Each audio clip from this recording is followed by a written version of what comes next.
Putting the Customer at the Center with Rajeesh Ramachandran.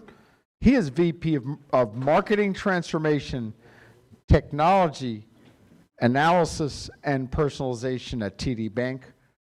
That's a pretty heavy transformation remit. I'm super excited to learn more. Why don't I set up the chairs while we wait for our speakers and our audience?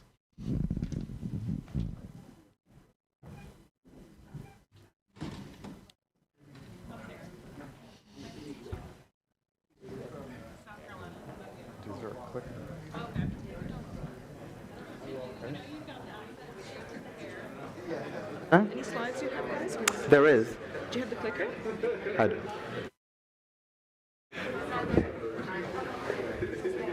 Nice.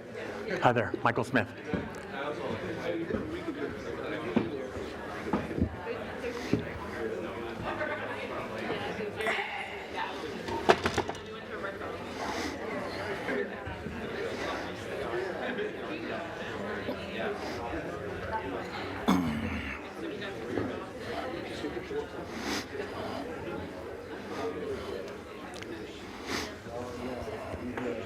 Are they going to run the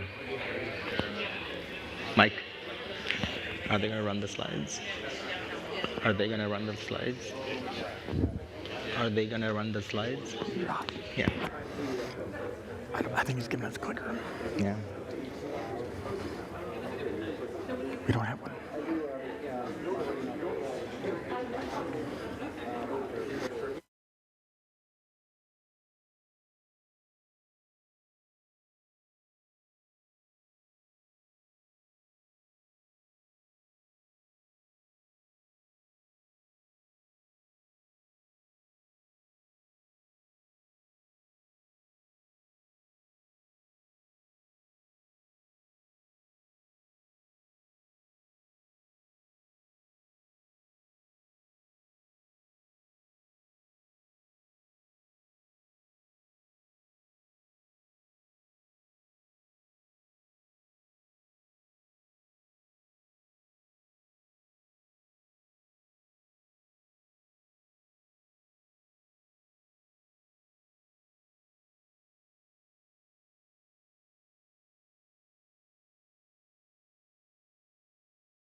Feel like order in the court. Good.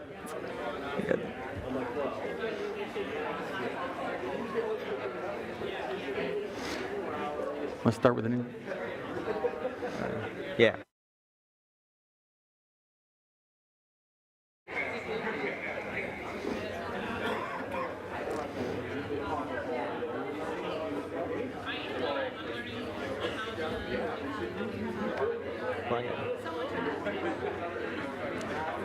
It's me? Okay.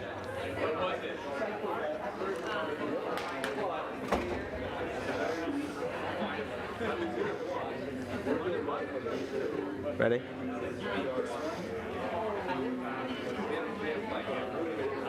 All right, I think we'll go ahead and get started, everybody. The case of the lost clicker is solved. You now have it. Clicker gate is Has been resolved. behind us, so we're good to go. Reg, Okay. introduce yourself. Sure. So I'm Rajeesh Ramachandran. I go by Reg. If the title was any longer, we would have ran out of room over here. But so I lead marketing transformation, marketing analytics, campaign delivery, and personalization for TD Bank. Yeah, and I'm Michael Smith. I'm a leader in the financial services and insurance space at Epsilon. we have the good fortune to count a couple hundred financial services companies and insurance players as clients, but none of them have achieved as much as our friends at TD have. So I'm looking forward to giving Reg some softball questions that will help drive his discussion, and then we'll have questions from all of you, and we'll hopefully keep this light and informative and have a good time with it. Yeah. Right. Reg, you want to take it away? Tell us about personalization at TD. Well, first I got to say I have a confession to make. I did pound down a coffee right before getting on here, so if it sounds a little jittery, I apologize up front. Personalization at TD. So, if I went back a little bit, right, and several years ago, and this has been a bit of a journey at TD. We had a group of people come together and said, we wanted to do personalization, and the question was like, what does it mean? What are you trying to do? Right? And the conversation that then turned into, what does it mean for the customer? Right? It turned into, first it was really a different conversation, and then it said, okay, what does it mean for the customer? And then we said, as a firm, we need to have a clear set of philosophies around what personalization really meant. And what you're seeing in front of you was some of the core principles that we landed on. And what you will not see in here is a bunch of sales conversations, right? So it's essentially, if you think about the first four things that you see here is, it really is around putting the customer in the center. And everybody says that, but what does it really mean, right? What it really means is that everything that we are trying to talk to our customer about, any interaction that we are trying to have with the customer, it has to mean something for them. It has to mean something for them within their journey. Right? If you think about marketing traditionally, it really is about us, the firms, trying to say something to the customers based on when we are ready. So the campaigns that we do, it really is on a schedule. We want to talk about this product. We want to talk about this. But it's not based on when the customer is ready to listen and hear from us. Right? So that was the biggest point that we wanted to say. We want to talk to our customers when they are ready. The second thing really was, whatever we built had to be scalable. It couldn't be something that we solve for one specific use case, and then the next time a new idea comes around or a new tactic comes around, you have to build it again. So that was another core philosophy within ours. And then the last thing really was, we needed to be transparent around the use of data. Right? What are we going to be using it for? And we are going to make sure that our customers' preferences are being taken into account. So those are the core principles of what personalization really meant. And that's what then started off as a foundation for our journey. And so where did you guys go with that? And over time, how did that play out? Well, thank you for the softball questions, I got to say. It's like we were prepared for this or something. Well, if you look at the slides, right, it really is, we are going to ask people to read through each and every one of these things, by the way, and then just like the previous ones, there will be a form that you'll have to fill out. But what we are trying to represent here really was that this was not a turnaround within a day, a turnaround within a year. It was a multi-year journey. It took a lot of patience. It took a lot of sponsorship. It took a lot of effort, a lot of missteps, and a lot of, whoa. Something is changing in front of my screen, so you got to tell me what's on the back. You're good. I have no idea what's happening in front. But it took a lot of movements over several years to get to where we are, right? So if you think about it, in the beginning of this entire cycle, we really started off as simple segment-based marketing. That was our personalization, really saying we gotta target these specific customers for these kind of conversations. That's where we started off at. We did some onboarding journeys for our customer base for a specific line of business. From there, the next year, we sort of went into more machine learning kind of models. We started putting in more intelligence into it. Right, as we went into the next years, like we started expanding into additional lines of businesses because we only did one line of business the first year, right? So some of these things happened happenstance. I'm not going to take credit for how it all played out. We tried several things. A few of them stuck, few of them continue to show progress, some of them we had to pull back. But what you see here is just saying it took several years, several steps, several strategies, some that worked really well, and then we moved to a place where we have a significant implementation now of personalization, which is driven by a significant amount of data that we have for our customers. We have machine learning models built into it. We have triggers. We have signals that we are capturing from the web. We are capturing, signals from our stores. We call them branches, stores. And all these channels, they're all turning into a specific engine that we then use to drive personalization across the channels, right? That's where we are. So it wasn't a Rome in a, build Rome in one day situation. It definitely wasn't. And we are continuing to build more, right? Every year we have a different set of goals that we want to do because the customers' needs are evolving. Yeah. Yeah. So as your technology and data partner, we've had a front row seat to helping to build out this infrastructure. But for those who are technically minded in the audience, Raj, can you talk us through a little bit about what the implementation looks like? Yeah. So let's just talk about this. And this is a very high-level picture, obviously. Underneath the covers is a lot of technologies, a lot of platforms. But what it essentially is kind of showing is that we invested significantly in the data aspect, right? We brought data across our first-party systems. We have second-party, third-party information. All of that was brought together in an environment to fully understand our customers. That was one of our core, part of our core philosophies, which is to understand our customers fully, right? That was step one. And then what we then did with that information really is, if you look at the picture, is we built this intelligence decision engine, right? And that decision engine is a accumulation of several things. Some of those I mentioned before, which is a set of machine learning models. We have signals like some of the things that our Sitecore friend talked about, right? If somebody was on our website a few days ago, that turns into a signal and goes into the decision engine. The financial transactions example of the Home Depot thing that was called out, like that is one of the signals too for us, where we look at the financial transactions happening in an account and saying, should this turn into an insight for a customer, right? So we have built that. We call them triggers, and we have machine learning models, and that's what's built in this decision engine. And it is a scalable decision engine. So as in every few months, we sit down and look at the measurement framework we have put together to see what is working, what is not working, what are we seeing in terms of our customers' reactions to these messages. And then what we did is that the same data environment that is used for this personalization is also available for our marketing campaigns. So those same signals, those same top next best offer is available for marketing.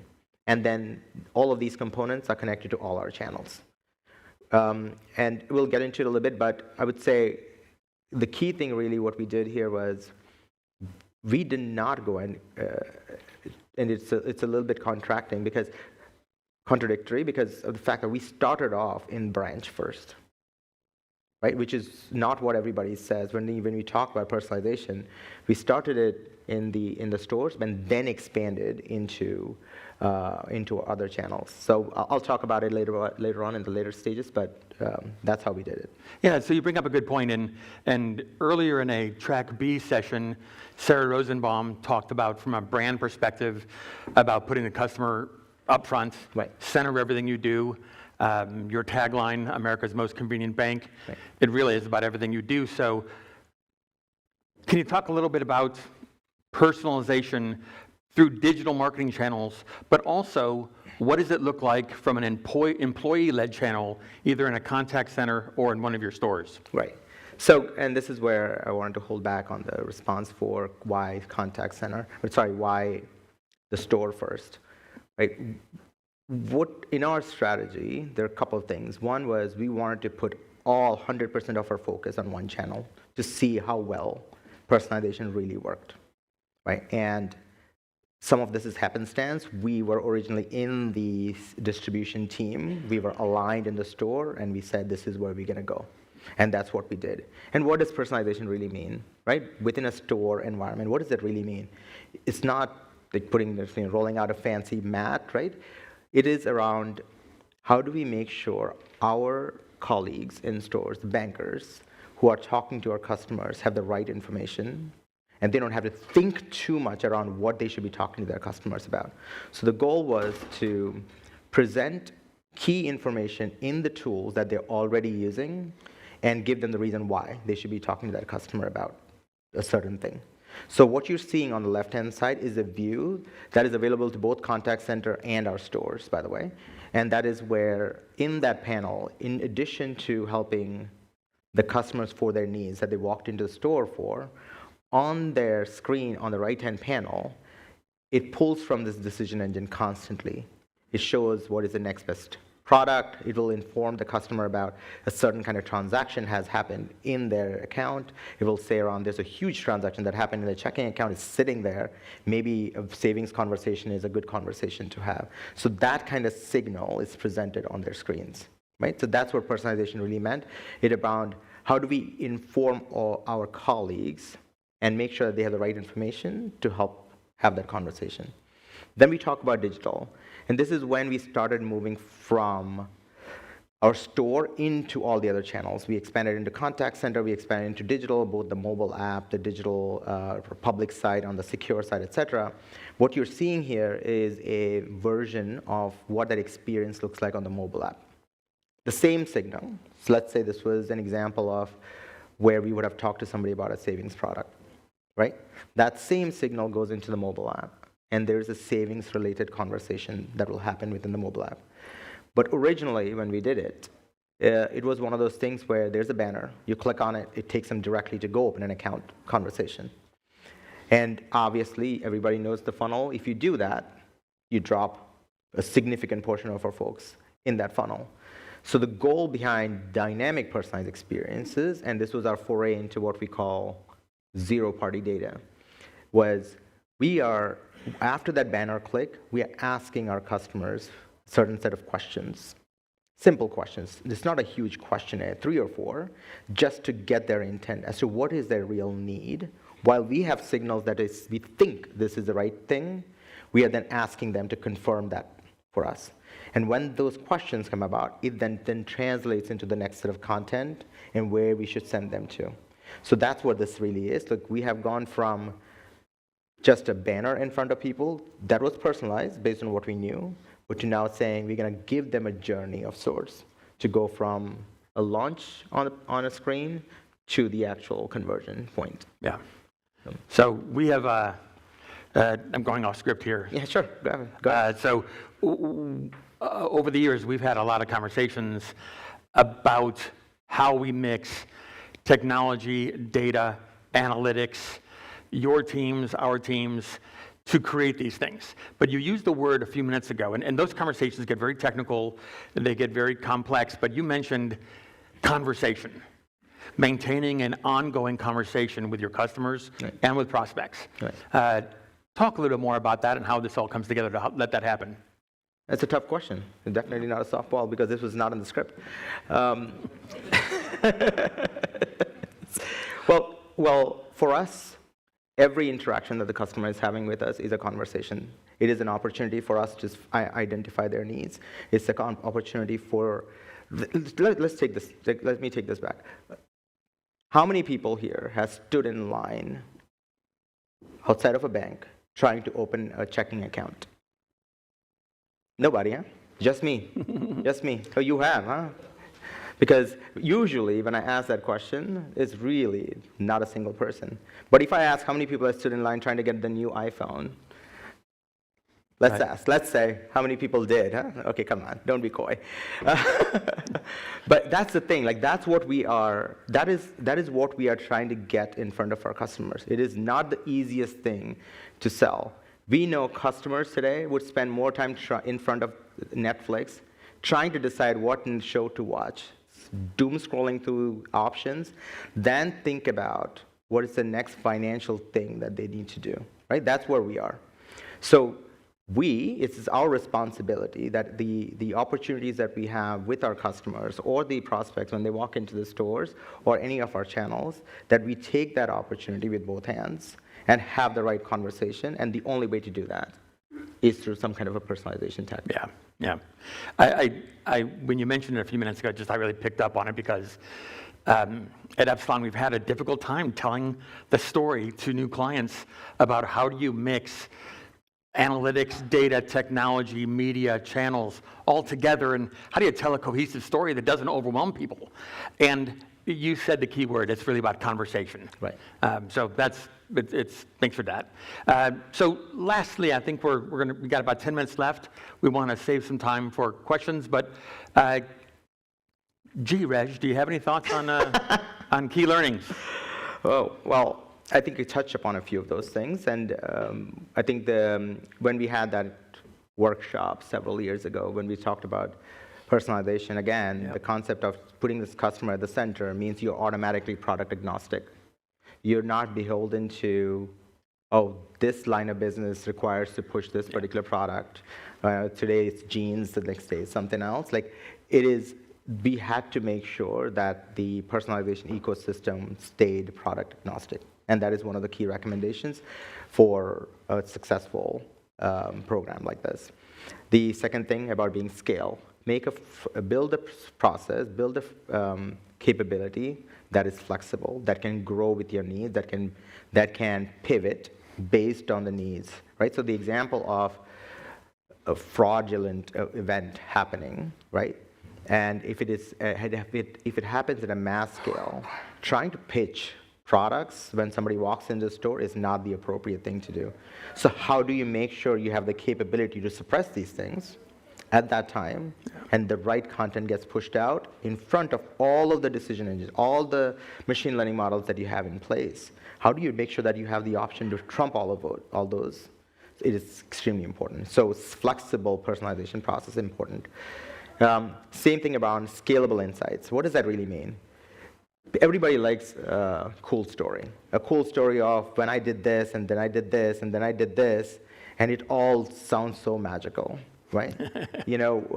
But those things are rare, where somebody walked into the store, had a very specific need, and then everything just magically happened. That doesn't happen regularly enough. So make sure that as you're coming up with these triggers, coming up with these insights, it has a significant amount of size so that you are covering a significant amount of your population, right? If you look for a specific trigger where, I don't know, somebody spent only at, Warby Parker, is it the eyeglasses company, right? And that is some kind of insight that you want to use, and only 3 of your customers do it, there's no point in trying to build a whole thing around that. I'm not, this bad name to use, but I didn't mean to. But that's just an example of don't try to solve for a rare occurrence, try to solve for, a large occurrence. Build a strong measurement framework. Every single line of business is going to question you every single time around what is the value of personalization. So make sure before you even go live that the measurement framework is built in and is bulletproof. Have your control groups, have those components ready so that you can show the lift no matter what, right? And then what we did for us with that work was start with one core channel, and then show the success, and then expand it into other channels. That's how it worked for us. We were able to have the measurement framework. We showed how it works in our stores, in our branches, and then the conversation around next channel was easy because we came in front of the other channel owners with the numbers, with the dollar signs, with the customer experience numbers, right? So that's what helped. And then be patient. Like I said, this takes several years.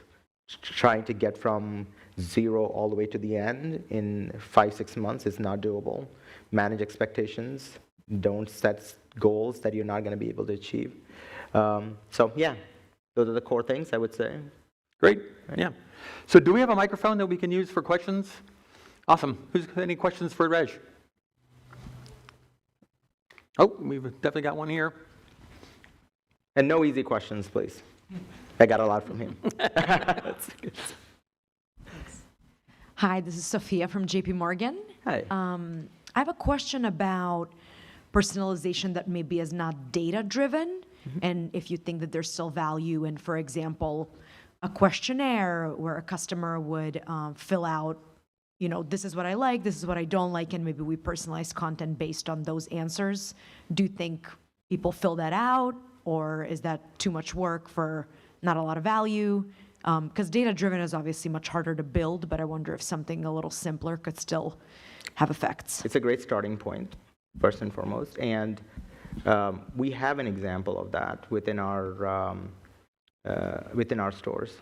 So people walk in, there's these annual reviews that you have to do with your customers when they do walk in, and there is a questionnaire that it's a captive audience. We ask the questions around what their needs are, et cetera, and that information can be used for personalization, and we do that.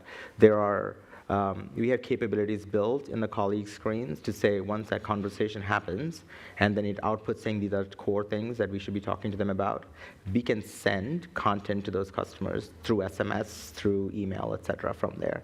You can also use those same signals in your future personalization campaign, whether it's outbound or inbound. So absolutely.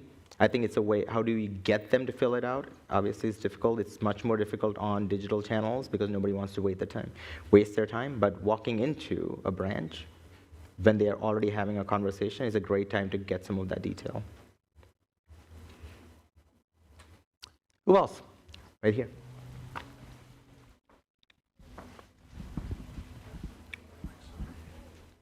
Well, thank you very much. Amazing presentation, and thanks for sharing all of that Absolutely. information. It sounds like a lot of work, and I guess what I was just curious about was the business impact. So if you look at all of the effort on your personalization journey, just how were you able to quantify the business impact?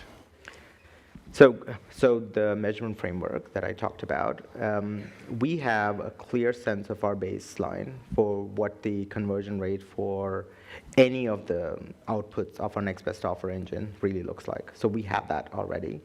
And then we have, in our treatment group, the folks, like there are 5 people walk into the store, 1 person we hold back, for example, and did not get the same experience that the other 4 do, right? So we then measure what the conversion of whatever the conversation was versus the ones who didn't. And then that's how we identify the gap, the difference. So we have a way to measure the lift at the product level, at the region level, at the store level, all the way down to that level at the contact center, which business unit, like each and every one of those things are tracked. And from an AMCB, from our TD Bank perspective, we are significantly high from a value standpoint, right? Multi-millions of dollars. So the costs, the investments we have put in is like multifold. I can't really share the actual dollar numbers. Any other questions? Oh, everyone back in the center back there?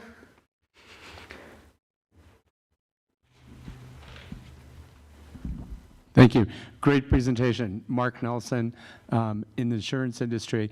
Been involved in some work where we've tried to implement a next best action engine. I'm curious what your experience was with the marketing teams, switching from a campaign-based orientation to next best action is a pretty significant shift for most marketers. I'm wondering how you adapted your marketing structure and approach to going to market. Well, Mark, it's a work in progress still. Our marketers still love their ad hoc, regularly scheduled campaigns. This became an add-on tactic, really. And with the success, we started looking into what does it mean from outbound? So if you think about how we started, while we were in one channel, we expanded to multiple channels. We were still very inbound. We waited for the customers to come to us. Earlier this year was the first time we actually decided to use it outbound, and an email campaign was deployed off of the personalization engine based off a trigger. So something happens in the person's account, it automatically skips, it sends out an email. That was the first foray into it.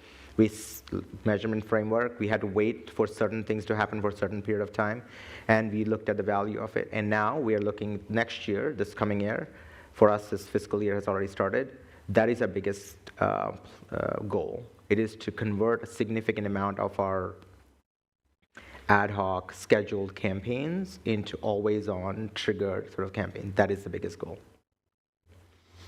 I'm going to pile onto that and just say that it's been our experience, particularly working with you guys, that that using the same asset to drive not just the person-based marketing, those conversations we're talking about, but also to drive a lot of the campaigns in very, very targeted ways. You're still using the same data technology assets to execute the standard campaigns while sharing the cost across kind of like the whole effort, right? Absolutely, and think about it, right? We have built an asset that already has taken care of all the scrubbing, has taken care of all the eligibility pieces, like all those things are already there, and it gets put out and is available on all the channels. Now, using that as the core data set to start off a campaign, if you even want to continue to do that, is so much more simpler than going all the way back to the source and starting to create your list from there, right?